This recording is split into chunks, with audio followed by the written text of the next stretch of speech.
This is the Lone Crater YouTube. We hope this video helps. You begin by confirming compatibility and power. Get a KAI-certified pad and a proper adapter rated for the pad's input. Once done, remove thick or metal cases because they block the coil and cause heat. Next, plug the adapter into a wall outlet and connect the pad. Make sure the power LED lights. Finally, place your device centered over the pad's coil. Alignment matters for current flow, so expect the charging indicator to appear on screen within a few seconds.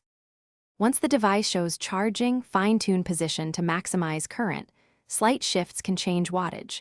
If your charger supports multiple coils, place one device per coil to avoid sharing current. Make sure the pad is on a hard surface and keep ventilation clear so thermal throttling doesn't reduce speed. Also, use the phone's optimized charging modes when available because they manage charge curves and battery health. If a fast wireless mode exists, enable it only with a compatible adapter and phone. When charging completes, remove the device to reduce heat stress.